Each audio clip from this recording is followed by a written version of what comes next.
कल्याण मित्रों, संबोधि के पश्चात जिन दिनों भगवान बुद्ध अपने विशाल भिक्षु संघ के साथ राजगीर में विहार कर रहे थे, उन दिनों महाराज शुद्धोधन ने उन्हें कपिलवस्तु आमंत्रित करने के लिए एक दूत मंडल भेजा।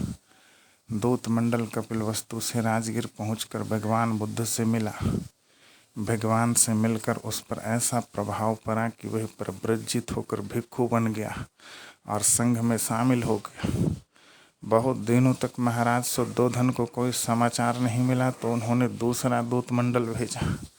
दूसरे दूत मंडल का भी वही हाल हुआ जो पहले का हुआ था।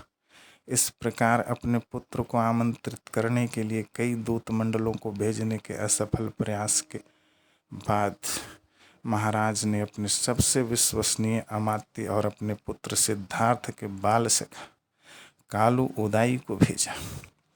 कालू उदाई सबसे अंतिम विकल्प था महाराज के लिए।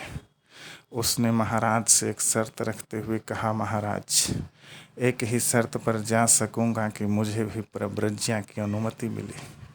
पुत्र के वियोग में व्याकुल महाराज ने कहा, प्रिय कालू उदाई, मुझे तुम्हारी शर्त मंजूर है, बस एक बार मेरे पुत्र को कपिलवस्तु ले आओ।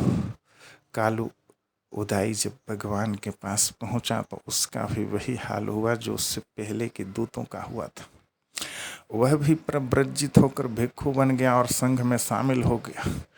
पहले के दूत मंडल तो भूल ही चुके थे कि वे भगवान के पास किस कारण से आए थे, मगर कालू उदाई नहीं भूल पाया था। वह मौके की तलाश में था, उसे सब कुछ याद था।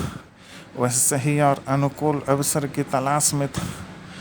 एक दिन सही मौका देखकर वह भगवान के सम्मुख मनोरम मौसम का आख्यान करने लगा। भगवान, पेड़ों पर नई नई पत्तियां आ गई है, सुंदर सुंदर फूल खिल उठे। अब न तो अधिक गर्मी है और न ही अधिक ठंड। वायु मलय हो गई, पक्षी कलरव कर रहे हैं, रास्ते भी साफ हो गए। अब कहीं न अधिक सूखा है और न ही कीचड़।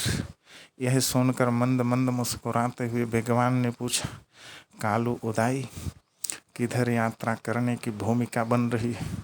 भगवान को मनोनुकूल देखकर कालू उदाई ने भावुक होकर कहा, भगवान, आपका वृद्ध पिता आपको याद कर रहे हैं। इतना संकेत ही काफी था। भगवान ने उसी समय भिक्षु संघ को कपिलवस्तु की ओर प्रस्थान करने का निर्देश दिया। जंगल में आग लगने की खबर की तेरे भगवान के कपिलवस्तु पधारने की खबर सर्वत्र फैल गई। अपने अपने तौर तरीके से हर कोई भगवान के स्वागत की तैयारी करने में लग गया।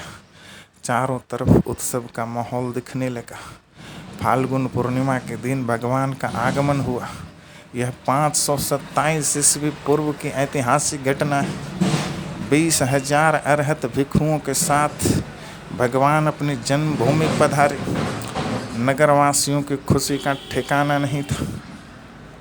शाक्यों के सुपुत्र सिद्धार्थ गौतम ने ऐसा कमाल किया था जो संपूर्ण जम्बू द्वीप में कोई नहीं कर पाया था।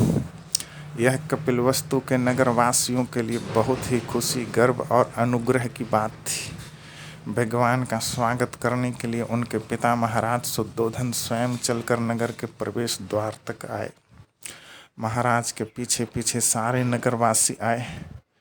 खुशी, अनुग्रह, गर्व और महासौभाग्य के उस देव दुर्लभ और महापावन अवसर पर खुशी से झूमते हुए सारे नगरवासियों ने भगवान की उपस्थिति में एक दूसरे पर रंग बरसाया। तभी से फाल्गुन पूर्णिमा के दूसरे दिन रंगोत्सव की परंपरा चली। महाराज शुद्धोधन चाहते थे कि भगवान सीधे राजमहल आए, लेकिन भगवान अपने भिक्षु संघ के साथ कपिलवस्तु से बाहर निग्रोधाराम विहार में प्रवास किया। फाल्गुन पूर्णिमा की अगली सुबह कपिलवस्तु की वीथिकाओं में भगवान को भिक्षु संघ के साथ पिंडपात करते देखकर महाराज शुद्धोधन बहुत व्याकुल हुए। वह महल की अट्टारी से उतरकर भागते हुए भगवान के पास पहुंचे और कहा, पुत्र सिद्धार्थ, तुम यह क्या कर रहे हो? हमारे वंश खानदान में आज तक किसी ने भिक्षा नहीं मांगी। यह हमारे कुल की परंपरा नहीं। महाकारुणिक भगवान ने उत्तर दिया, राजन, भिक्षा हमारी वृत्ति और यह हमारे कुल की परंपरा है।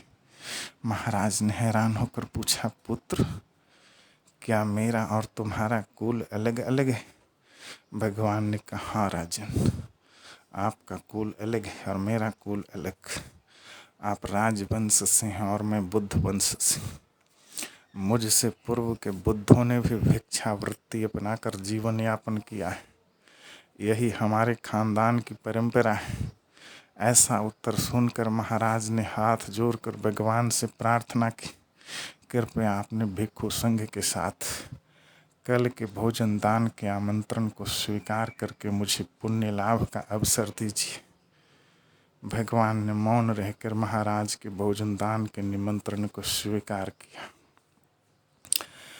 आज भले ही जम्बू द्वीप में लोग बुद्ध के बिना ही होली मना लेते हैं, मगर रंगोत्सव का सीधा संबंध भगवान बुद्ध से ही है और यह उन्हीं की याद में मनाया जाने वाला त्योहार है।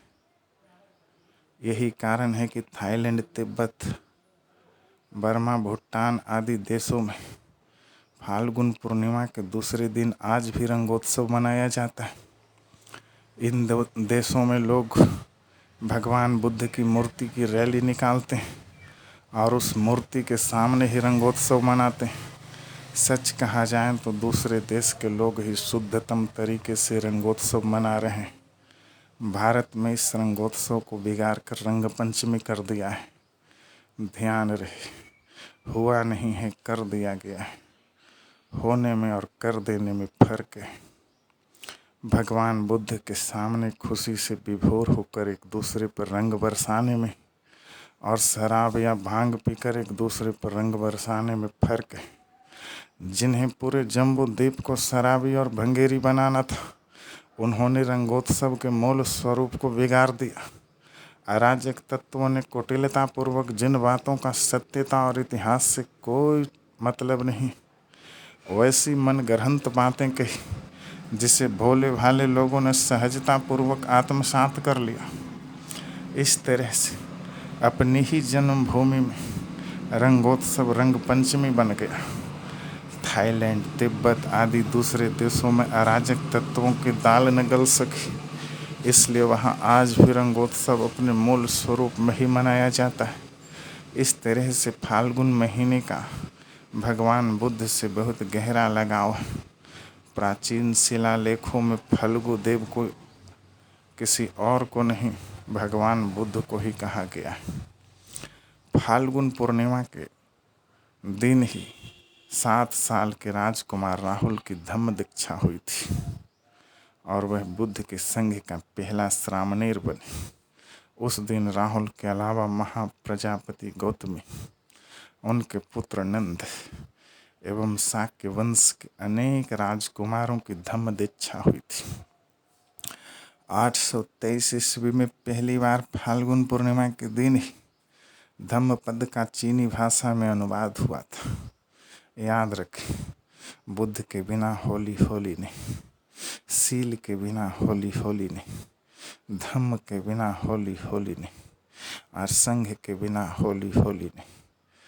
प्रत्येक पूर्णिमा की भांति आज फाल्गुन पूर्णिमा के दिन भी स्वदर्शी उपासक उपासिकाओं को महामंगल व्रत रखना चाहिए और अपने आसपास के लोगों को भी महामंगल व्रत रखने के लिए प्रेरित करना चाहिए।